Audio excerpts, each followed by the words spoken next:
Hi, I'm the Space Quest historian, and yeah, I don't normally do these types of news, vlogs, or whatever, but something happened last night that just defies description and beggars belief and is just all shades of awesome. You may have guessed what I'm about to talk about, but stick with me. I know most of the adventure game community already knows what this is all about, but stick with me. I actually do have a point with this that I think is very important, and that's why I'm making a whole video about it instead of just tweeting about it and whatever the fuck. Let's start at the beginning. Aloud, the creator of Leisure Suit Larry, recently put up his source material for the first couple of Leisure Suit Larry games for auction.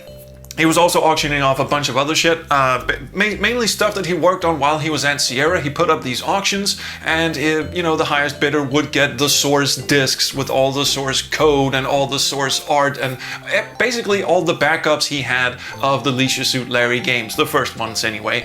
And this was pretty awesome because, for a collector, of course, this is going to be awesome having the personal backups that Aloud did back in the 80s of all this stuff. And we're not just talking Leisure Suit Larry, we're also talking the first game he ever did, and we're talking some of the earliest adventure games that he did for what was Sierra Ventures back then, before, Troll's Tale, which I recently played the remake off on this channel, that kind of stuff. And then the Fun Police stepped in, the Fun Police in this case being Activision, who issued a cease and desist and fuck off demand to Mr. Lowe, forcing him to take down his auctions. Now, the funny thing about that is that Activision, which was the company that ended up with the rights to most of Sierra Online's back catalog, I say most because they don't actually have the rights to Leisure Suit Larry. Leisure Suit Larry's rights ended up first of all at Codemasters, and then it ended up with these German developers who have now done a sequel called Wet Dreams Don't Dry. Haven't played it yet, can't speak of it. But anyway, the fun part of that is Activision doesn't actually own the rights to Leisure Suit Larry. However, they're making the argument that because Leisure Suit Larry 1 and 2 and 3, fucking nose. Itches. Every time I turn on the camera, my nose itches. Anyway, Leisure Suit Larry 1, 2, and 3, and, well, the other ones, of course, but the ones that Mr. Lowe was selling share some code base with other Sierra games that they do have the rights to. That would be games like Space Quest, Police Quest, King's Quest, most notably, the one thing they still think they can make some money off. So they issued a cease, desist, and fuck off demand, and Aloud had to take his auctions down. Not directly in response to this, but suspiciously timed, I must say, a gentleman by the name of Jason Scott took to Twitch last night, my time, and read aloud the entire source code for Leisure Suit Larry 1, The Land of the Lounge Lizards. V Workshop logo 00564244. Add to pick V Workshop Men L Dragon 017 15404. View loop cell XY object priority box priority. Just back to front. I think it took him about 7 or 8 hours actually. Mr. Scott is not just a weird man in a Leisure suit reading source code aloud on Twitch for hours on end. He does actually have a point with this, and his point meshes quite nicely with mine. His point is that he also works for the Internet Archive, and he is a digital archivist. Now, that means saving stuff that others think may not be necessary in the future. Saving stuff that, right now looks like it's obsolete, and who's gonna give a shit in 10 years? Well, people like Jason Scott is gonna give a shit in 10 years. And we're talking source codes of old operating systems and games, and we're talking old websites that have since been updated or deleted from the internet. Those kinds of things. And you might say, oh, it's just nostalgic old farts giving a shit about this. No. See, there are a lot of history. There is a lot of history. Grammar is also an important part of history, but there is a lot of history in computers in general, and specifically in games, that people have not been taking seriously until, well, dare I say this decade, because a lot of stuff from especially the 80s and the 90s has gotten lost, missing. The developers caved or folded or got sold off. There was a lot of acquisition stuff going on in the 90s. Stuff was changing hands. Some games are tied up in ridiculous knotted balls of copyright.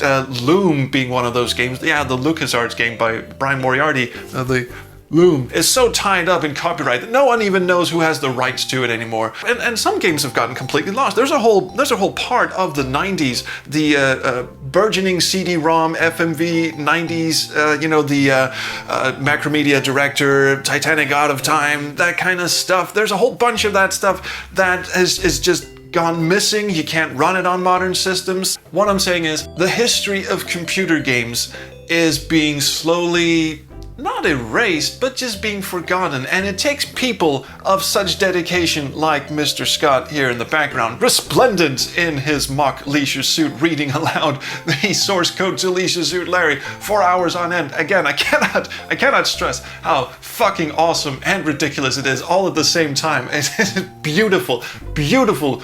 It's so close to art, really. It is an art piece. V workshop stuff, set loop, a shaft left, L shafts.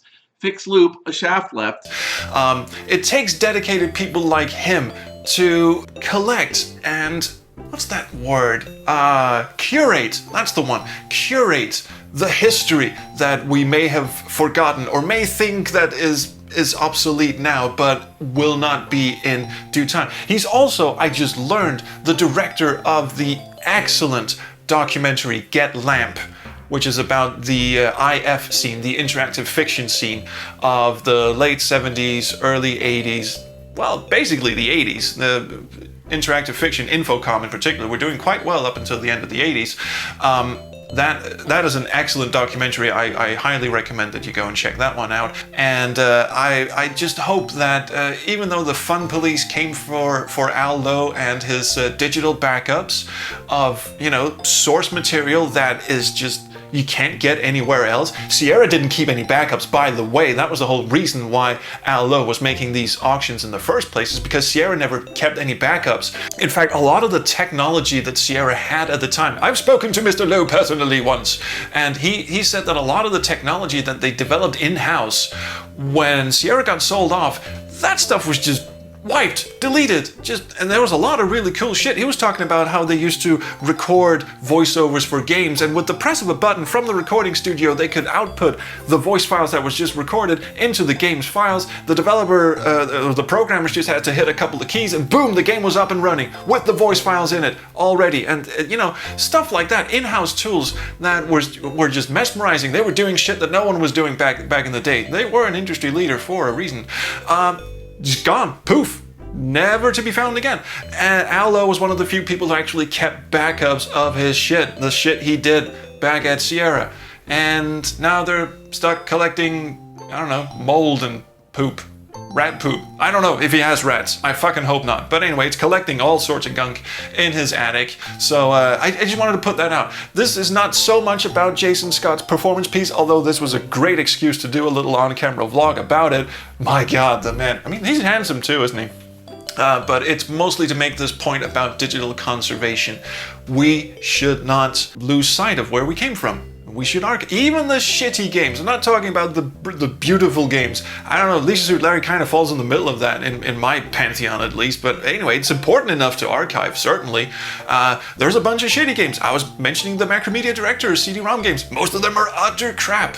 But they still deserve to be remembered and at least held up as, warnings for future developers. Like, stop doing this. It's so easy to back up digital media. It's another thing to, like, save every newspaper since 1924. I mean, that's gonna take concerted effort and guarding it from the elements and all that. We're talking digital backups.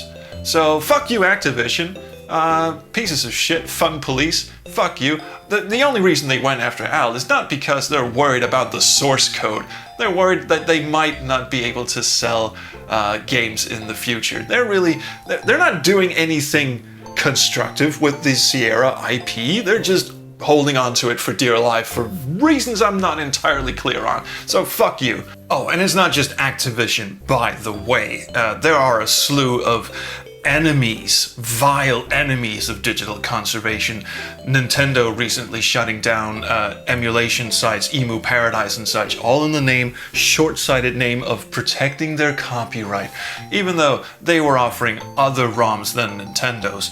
And they weren't just making ROMs of, you know, the classics, the Super Marios, the Metroids and all that. They had like a slew of hard to find, some impossible to find games that you just can't get anywhere, and now it just gets taken down because copyright.